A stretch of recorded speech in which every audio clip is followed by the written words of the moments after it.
ეპოქაში რგვალ ქანდაკებასთან ერთად რა თქმა უნდა რელიეფური კომპოზიციებიც იქმნებოდა. ჩვენს წინაშე ამ ეპოქის ერთ-ერთი უბწყინვალესი ქმნილება, ჩაფიქრებული ათენას სახელით ცნობილი კომპოზიცია, რომელიც 450 წლით თარიღდება. ეს რელიეფი აღმოჩნდა აკროპოლისზე არქეოლოგიური გათხრების შედეგად. ამ კომპოზიციაში კაფიოდ ჩანს ამ ეპოქის ბერძნული სკულპტურის ყველა მიღწევა. დავიწყოთ კომპოზიციიდან. ნახეთ, აი სიმეტრიული გაშეშებული პოზა უკვე დავიწყებას მიეცა ათინას ქანდაკება გამოსახულება რელიეფური გამოსახულება ოდნავ აცდენილია ცენტრს მიუხედავად იმისა, რომ თავი სიმეტრიის ღერძზეა განთავსებული, დანი ოდნავ ცდება აი ამ ცენტრალურ ორიენტაციას. მიაქციეთ ყურადღება პოზას, საკმაოდ რელაქსირებულია, ძალიან რთულ პოზაშია გადმოცემული, მიუხედავად იმისა, რომ ესეთ მშვიდ უმოძრაოდ არის ერთი შეხედვით, მაგრამ ნახეთ, სინამდვილეში მისი ფიგურა საკმაოდ ამოძრავებულია. თავი ნახეთ პროფილშია გამოსახული, ტორსი არის წინხედიდან, ერთი ხელი უდევს წელზე, მეორე მოხრილ ხელში შუბი უჭირავს, რომელსაც ეყრდნობა. ანუ ხედავთ, რამდენად პროგრესი განიცადა რეალური ადამიანის სხეულის, რეალური ადამიანის ფიგურის, ბუნებრივი პოზის გადმოცემის თვალსაზრისით ბერძნულმა ქანდაკებამ. გარდა კომპოზიციური თავისებურებისა, არაჩვეულებრივად დახვეწილია თვითონ პლასტიკის ხასიათი. მიაქციეთ ყურადღება, როგორ არის გადმოცემული ახალგაზრდა ქალის მკვრივი სხეული. გნებავთ აი ხელები, გნებავთ ეს ლავიწის ძვალი, მკერდი, სახე. საგულისხმოა, რომ მიუხედავად იმისა, რომ ათინა ჩაცმულია გადმოცემული, ამ თხელი ქსოვილის ქვეშ არაჩვეულებრივად კარგად იგრძნობა მოქნილი ძლიერი სხეული. საინტერესოა, რომ ამ კომპოზიციის არსის გახსნა ბოლომდე ჯერ ვერ მოხერხდა. ჩაფიქრებულ ათენას უწოდებენ როგორც წესი, მაგრამ ერთ-ერთი ვერსიის თანახმად, აი ხედავთ, აი ბოძის მაგვარი, სვეტის მაგვარი საგანია და ფიქრობენ, რომ შესაძლოა ეს რელიეფი შეიქმნა მას შემდეგ, რაც ათენელებმა ახალი კედელი, ახალი გალავანი აუგეს აკროპოლის.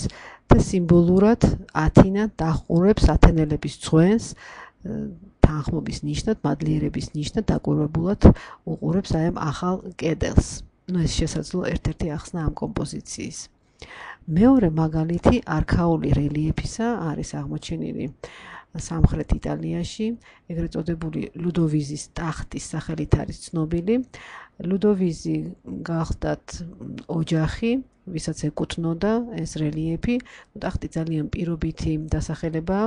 ალბათ სავარაუდოდ ეს კუბური მოცულობის, კუბური ფორმის მქონე ნივთი ალბათ მაინც საკურთხეველს წარმოადგენდა სამი მხრიდან, ხედავთ აი აქ ზომას, თითქმის მეტრი და ნახევარი, 90 სანტიმეტრზე, 460 წლით თარიღდება.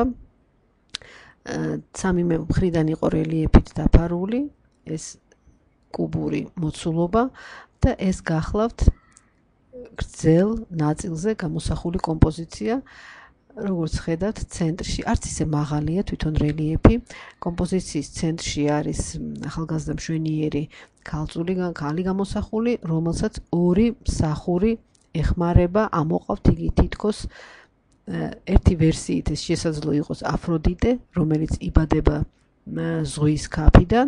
არსებობს მისი დაბადებაა გადმოცემული, არსებობს სხვადასხვა მოსაზრება, სხვადასხვა ვერსია, მაგრამ რაც არ უნდა იყოს შინაარსი ამ კომპოზიციისა, სიუჟეტი დამეთანხმებით, რომ უმშვენიერესი, ულამაზესი კომპოზიცია.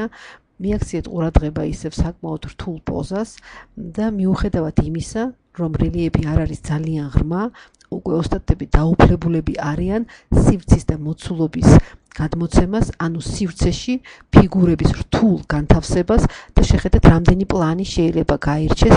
ერთი ეს ქსოვილის პლანი, მის უკან ხედავთ ფრონტალურად არის გამოსახული პირობითად აფროდიტეს ფიგურა, პროფილში აქვს თავი და ნახეთ აი ამ მსახური ქალების ან მოირების ძალიან რთული პოზა, ხედავთ ცალფეხს ეყრდნობიან, მუხრილი აქვს მუხლებში, გადმოხრილები არიან აი ამ ცენტრალური ფიგურისაკენ და როგორც წინარე მაგალითზე, როგორც ათინას შემთხვევაში, აქაც როგორც ზედმიწევნით არის გადმოცემული ჰარმონიული პროპორციული ახალგაზრდა ქალების სხეული, საკმაოდ რეალისტურად ქსოვილი რბილი, ესეთი თხელი ქსოვილის სამოსი, როგორ მიუყვება მათ პოზას და გამოიკვეთება თითეული ნაკვთი, ნახეთ, აი ფეხის ფორმა, აი აქაც ნახეთ ნაოჭები, როგორ მიუყვება, როგორ პასუხობს რეალურ მოძრაობას. არაჩვეულებრივი, მართლაც მშვენიერი, ჰარმონიული, ღვთაებრივი კომპოზიცია ეს ლუდოვიზის ტახტის კომპოზიცია, რომელიც ერთი მხრივ უკავშირდება წინარე ეპოქის ხელოვნებას, ხოლო მეორე მხრივ უკვე აი მართლა კლასიკური ხელოვნების მისადგომებთან არის თითქოს მისული ბერძნული ქანდაკება.